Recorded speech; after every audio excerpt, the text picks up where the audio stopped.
മിശിഹായിൽ അനുഗ്രഹീതരായവരെ, ദിവ്യകാരുണ്യ ഈശോ ഈ ദിവസം നിങ്ങളെയും നിങ്ങളുടെ കുടുംബങ്ങളെയും സമൃദ്ധമായി അനുഗ്രഹിക്കുകയും അവിടുത്തെ കൃപകൾ കൊണ്ടും അനുഗ്രഹങ്ങൾ കൊണ്ടും നിങ്ങളെ ഓരോരുത്തരെയും നിറയ്ക്കുകയും ചെയ്യട്ടെ എന്നും പ്രത്യേകമായിട്ട് പ്രാർത്ഥിക്കുകയാണ്. കർത്താവിൻ്റെ സംരക്ഷണം ഈ ദിവസം നിങ്ങളുടെ കൂടെ ഉണ്ടായിരിക്കട്ടെ. നോമ്പുകാലത്തിൻ്റെ ഈ ദിവസത്തിൻ്റെ നമ്മുടെ ചിന്തയ്ക്കായി ഈശോനാഥൻ നൽകുന്ന തിരുവചനം വിശുദ്ധ മത്തായിയുടെ സുവിശേഷത്തിൻ്റെ 6-ാമത്തെ അധ്യായത്തിൻ്റെ 22-ാം തിരുവചനമാണ്. വചനത്തിൽ നമ്മളിങ്ങനെ വായിച്ച് ധ്യാനിക്കുകയാണ്: കണ്ണാണ് ശരീരത്തിൻ്റെ വിളക്ക്. കണ്ണ് നല്ലതെങ്കിൽ ശരീരം മുഴുവനും പ്രകാശിക്കും. കണ്ണ് ദുഷ്ടമാണെങ്കിലോ ശരീരം മുഴുവനും ഇരുണ്ടു പോകും. ചിതറിപ്പോയ നമ്മുടെ കാഴ്ചകളെ നേരെയാക്കാനായിട്ട് നോമ്പുകാലം നമ്മോട് ആവശ്യപ്പെടുകയാണ്. പ്രിയപ്പെട്ട ദൈവമക്കളെ, ഈ ലോകത്തിൽ നമ്മൾ ഓരോരുത്തരും ജീവിക്കുമ്പോൾ നമ്മുടെ കാഴ്ചകൾ ചിതറിപ്പോയിട്ടുണ്ട്. പലതിലേക്ക് നമ്മുടെ കാഴ്ചകൾ പോയിട്ടുണ്ട്. പലതും നമ്മൾ കണ്ടിട്ടുണ്ട്.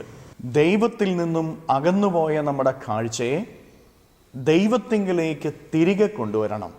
ദൈവത്തിങ്കിലേക്ക് നോക്കുന്ന കാലഘട്ടം നോമ്പിൻ്റെ കാലഘട്ടം. വിശുദ്ധ കൊച്ചുത്രേസ്യ പഠിപ്പിക്കുന്നത്, പ്രാർത്ഥന എന്നത് എന്നെ സംബന്ധിച്ചിടത്തോളം ദൈവത്തെങ്കിലേക്കുള്ള നോട്ടമാണ് എന്ന. പ്രിയപ്പെട്ട ദൈവമക്കളെ, നിന്റെ നോട്ടം ദൈവത്തിൽ നിന്ന് അകന്നു പോയിട്ടുണ്ട് എങ്കിൽ, ഈ ലോകത്തിൻ്റെ പലതും കണ്ടുകൊണ്ട് നടക്കുന്ന വ്യക്തിയാണ് നീ എങ്കിൽ, നിന്റെ നോട്ടം ദൈവത്തെങ്കിലേക്ക് ഉറപ്പിക്കുക. ദൈവം നിന്നെ അനുഗ്രഹിക്കും.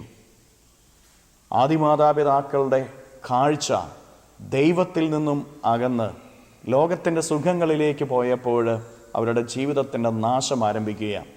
ഇതുപോലെ ദൈവത്തിൽ നിന്ന് നിൻ്റെ കാഴ്ച അകന്ന് നിൻ്റെ ജീവിതം നാശത്തിലേക്കാണ് എന്ന് നീ തിരിച്ചറിയുക. നോട്ടം ദൈവത്തെങ്കിലേക്കായിരിക്കട്ടെ. നമ്മുടെ കണ്ണ് നന്മ കാണുന്ന ഉദാരമതിയായ ഒരു കണ്ണായി തീരട്ടെ. ഈ നോമ്പുകാലം വിമർശനത്തിൻ്റെ കണ്ണു മാറ്റി കരുണയുടെ കണ്ണുകൾ ധരിക്കാനായിട്ട് നമുക്ക് സാധിക്കട്ടെ. അപരനിലെ നന്മ കാണാനായിട്ട് നമുക്ക് സാധിക്കണം. പലപ്പോഴും അപരനിലെ തിന്മയിലേക്ക് നോക്കുന്നവരായിട്ട് നമ്മൾ ഓരോരുത്തരും മാറാറുണ്ട്. അതുകൊണ്ട് തന്നെ അവരെൻ്റെ തിന്മ കണ്ട് അവനെ വിമർശിക്കുന്നവരായിട്ട് നമ്മൾ തീരാറുണ്ട്. പ്രിയപ്പെട്ട ദൈവമക്കളെ, അപരനിലേക്ക് നോക്കുമ്പോൾ ഉദാരമതിയായ കണ്ണ്, അതായത് അവരിലെ നന്മയെ കാണാനുള്ള കണ്ണ്, അവൻ്റെ കുറവിനെ കുറച്ച് കാണാൻ, അവൻ്റെ നന്മയെ വലുതായി കാണാനുള്ള ഒരു കാഴ്ച നീ നേടിയെടുക്കുക. അതിനുള്ള കാലഘട്ടമാണ് നോമ്പിൻ്റെ കാലഘട്ടം. മറ്റുള്ളവരിലേക്ക് നോക്കുമ്പോൾ അവരുടെ നന്മയെക്കുറിച്ച് കാണാൻ, ആ നന്മയെക്കുറിച്ച് ചിന്തിക്കാൻ നമുക്ക് ഓരോരുത്തർക്കും സാധിക്കട്ടെ. കണ്ണ് വെളിച്ചം നൽകുന്നതെങ്കിൽ നാം എന്തിലേക്ക് നോക്കുന്നോ അത് നമ്മുടെ ഉള്ളിലേക്ക് പ്രവേശിക്കും. പ്രിയപ്പെട്ട ദൈവമക്കളെ, നമ്മുടെ ശരീരം ഇരുണ്ടുപോകുന്നതിൻ്റെ കാരണം, നമ്മുടെ ശരീരത്തിൽ അന്ധകാര ശക്തികൾ കുടികൊള്ളുന്നതിൻ്റെ കാരണം നമ്മൾ നോക്കുന്നതിലെ പ്രശ്നമാണ്. നമ്മൾ കാണുന്നത് ജഡികമായിട്ടുള്ള കാര്യങ്ങളാണ് എങ്കിൽ, നമ്മൾ കാണുന്ന ഈ ലോകത്തിൻ്റെ കാര്യങ്ങളാണ് എങ്കിൽ, അതിലൂടെ നമ്മുടെ ഉള്ളിലേക്ക് അന്ധകാരം പ്രവേശിക്കും. നമ്മുടെ ഉള്ളിലേക്ക് തടസ്സങ്ങളും ബന്ധനങ്ങളും കെട്ടുകളും പ്രവേശിക്കുമെന്ന് നമ്മൾ തിരിച്ചറിയണം. നമ്മുടെ കെട്ടുകൾ അഴിക്കുന്ന, ജീവിതത്തെ അനുഗ്രഹിക്കുന്ന ദൈവത്തിങ്കിലേക്കാണ് നോക്കുന്നത് എങ്കിൽ, നന്മയുടെ ജീവിതത്തിലേക്കാണ് നീ നോക്കുന്നത് എങ്കിൽ, വിശുദ്ധിയിലേക്കാണ് നീ നോക്കുന്നത് എങ്കിൽ, നിന്റെ ഉള്ളിലേക്ക് വിശുദ്ധിയുടെ പ്രകാശം, നന്മയുടെ പ്രകാശം, സ്നേഹത്തിൻ്റെ പ്രകാശം പ്രവേശിക്കും. അതാണ് ദൈവം ആഗ്രഹിക്കുന്നത്. നന്മയെ കാണാൻ, വിശുദ്ധിയെ കാണാൻ, സ്നേഹത്തെ കാണാൻ നമുക്ക് സാധിക്കട്ടെ. അശുദ്ധമായതൊക്കെയും നമ്മുടെ കാഴ്ചയിൽ നിന്ന് നമുക്ക് അകറ്റി നിർത്താം. കരങ്ങളെ യാചനയോടെ പിടിക്കാം.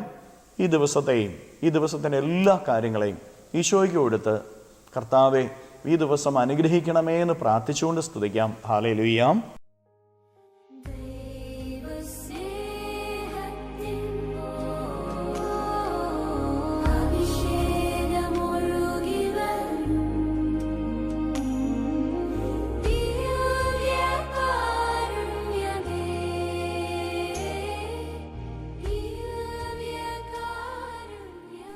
ഈശോയെ നന്ദി. Hallelujah, hallelujah, hallelujah, hallelujah, hallelujah, hallelujah.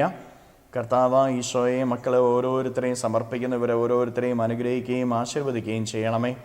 ഇവരുടെ ജീവിതങ്ങളിലേക്കും ഇവരുടെ അധ്വാനങ്ങളിലേക്കും ഇവരുടെ നൊമ്പരങ്ങളിലേക്കും അങ്ങ് ഇറങ്ങിച്ചെന്ന് ഇവരെ ഓരോരുത്തരെയും സംരക്ഷിക്കുകയും പരിപാലിക്കുകയും ചെയ്യണമേ.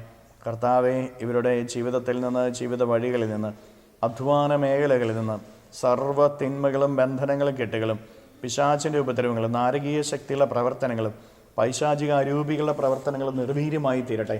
എല്ലാ തടസ്സങ്ങളും ഇവരിൽ നിന്ന് നിർവീര്യമായി തീരട്ടെ. എല്ലാ കെട്ടുകളും അഴിയട്ടെ. ആപത്തുകളും അപകടങ്ങളും ഇവരിൽ നിന്ന് മാറിപ്പോകട്ടെ. ഇവരുടെ കുടുംബങ്ങളും അനുഗ്രഹിക്കപ്പെടട്ടെ. ഈശോയെ, ഇന്നത്തെ ഇവരുടെ അധ്വാനങ്ങളിൽ, പഠനങ്ങളിൽ, പരീക്ഷകളിൽ ഇവരെ സഹായിക്കണമേ. അങ്ങിവരെ പരിപാലിക്കണമേ. Hallelujah, hallelujah, hallelujah. നിത്യപിതാവും പുത്രനും പരിശുദ്ധാത്മാവുമായ സർവേശ്വരായ എന്നേക്കും ആമേൻ.